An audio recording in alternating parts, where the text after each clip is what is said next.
Olá, hoje vamos mergulhar nos primeiros 14 capítulos do Evangelho de Mateus. E o que a gente encontra aqui, olha, não é só uma biografia, é na verdade a crônica da chegada de um rei e, mais importante, da fundação de um reino que, desde o seu comecinho, já ia causar uma divisão bem profunda. Então, vamos pensar.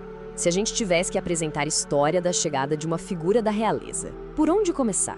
Seria com uma coroação? Uma grande batalha? Como é que se estabelece a credencial de alguém, sabe? A linhagem, o jeito de governar? A resposta do autor, Mateus, é bem surpreendente. Ele começa com algo que a gente poderia facilmente pular, uma árvore genealógica. Mas o ponto aqui é que essa não é uma lista chata de nomes, não. É uma verdadeira proclamação real. Um documento que estabelece logo na primeira frase a identidade da figura central de toda a história. E isso nos leva direto para a nossa primeira parte, a linhagem real de um rei.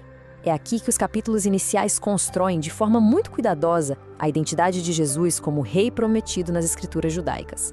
E olha só, o número 14 é a grande chave aqui. Mateus não está apenas listando ancestrais de qualquer jeito. Ele organiza a história de Israel em 3 conjuntos perfeitos de 14 gerações. O objetivo? O objetivo é bem claro. Criar uma ligação direta, inegável, entre Jesus, o grande rei Davi, e Abraão, o pai da nação. E a chegada desse rei é tudo, menos calma. Desde o início, a gente já vê os 2 extremos. Ele é concebido de forma milagrosa e recebe um nome que já define sua missão: salvar o seu povo. É adorado por sábios que vêm de longe, mas ao mesmo tempo é caçado pelo rei local Herodes, o que força sua família a se tornar refugiada. Adoração e oposição violenta, lado a lado, desde o dia do nascimento. Então, depois que a identidade do rei está estabelecida, o que vem? A constituição do seu reino, claro. E é isso que nos leva à segunda parte, o manifesto de um novo reino. Aqui, o famoso Sermão do Monte funciona como a lei fundamental para todos os cidadãos desse novo domínio. E os valores desse reino viram o mundo de cabeça para baixo. Pensa só no que a gente geralmente associa com poder, força, riqueza, influência. No reino de Jesus, os abençoados, os verdadeiramente felizes, são os pobres de espírito, os que choram, os mansos. É uma redefinição radical do que significa ser grande. E a profundidade dessa nova lei fica cristalina na fórmula que Jesus usa várias vezes. Vocês ouviram o que foi dito, mas eu lhes digo. Ele não está jogando a lei antiga fora de jeito nenhum. Ele está indo mais fundo. Não se trata mais só de não cometer um assassinato, mas de nem ter raiva no coração. Não é mais sobre amar o próximo. Agora, o padrão é amar até os inimigos. A exigência muda do comportamento externo para a intenção interna. É outro nível.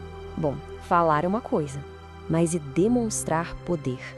Se alguém afirma ter autoridade para redefinir a lei, precisa provar, certo? É aqui que entram os milagres. E chegamos na terceira parte, a autoridade sobre todas as coisas. Os milagres não são atos aleatórios, são demonstrações deliberadas da autoridade do rei. E o alcance do poder que ele demonstra é total. A autoridade dele se estende sobre a doença, sobre a natureza, sobre o reino espiritual e, por fim, sobre a própria morte. Ele não só cura, ele comanda. Cada milagre é uma declaração de soberania absoluta sobre todos os domínios da existência. A reação de quem viu tudo isso acontecer diz tudo. Os próprios seguidores dele, vendo-o acalmar a tempestade, não reagem com alívio, mas com espanto e até um pouco de medo. Eles perguntam: mas quem é este homem? A pergunta deles revela que estão começando a entender que estão na presença de uma autoridade de um tipo completamente diferente de tudo que já viram. Isso tudo nos leva a uma mudança na forma como Jesus ensina.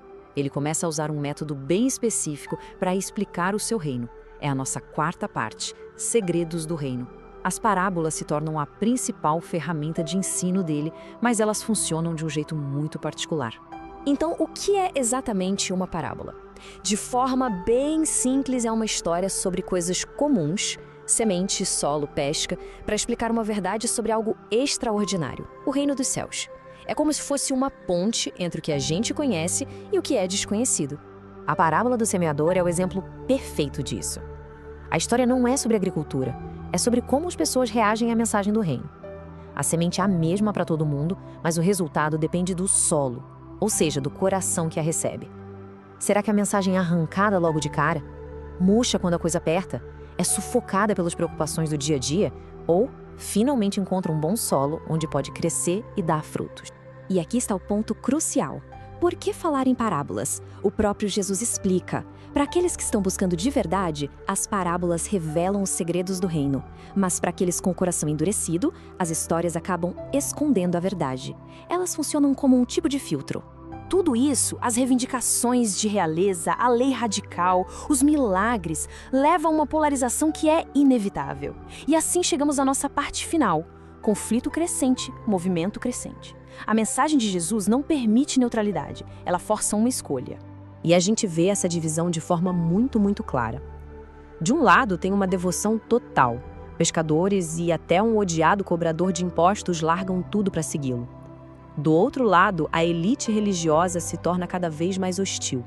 Eles vão da acusação de blasfêmia para questionar com quem ele anda e, finalmente, chegam ao ponto de atribuir o poder dele ao próprio diabo. As linhas de batalha estão sendo traçadas. O ponto de ebulição do conflito é a questão do sábado. Ao orar no sábado, Jesus não está apenas quebrando uma tradição, ele está fazendo uma declaração de autoridade. Quando ele diz, o Filho do Homem é Senhor do sábado, ele está se colocando acima da lei. Para os fariseus, isso é um desafio direto e inaceitável. E a consequência imediata e mortal. A partir desse ponto, o texto nos diz que os líderes religiosos não estão mais só debatendo.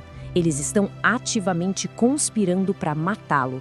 A oposição passou da teoria para a trama. E o mais chocante de tudo é que Jesus sabia que isso ia acontecer. Ele mesmo diz, essa citação é impressionante. Ele afirma que sua vinda não traria uma paz fácil, mas sim uma espada, uma metáfora clara para a divisão. Uma divisão tão profunda que poderia separar famílias. A lealdade ao reino dele, ele diz, precisa superar todos os outros laços. O que nos deixa com esta pergunta fundamental, que resume todo o conflito central desses primeiros 14 capítulos. Quando um novo rei chega com uma nova lei e reivindicando autoridade total sobre todas as coisas, o que acontece com as estruturas de poder que já existem?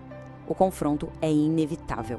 E é exatamente para lá que a segunda metade desta história se dirige.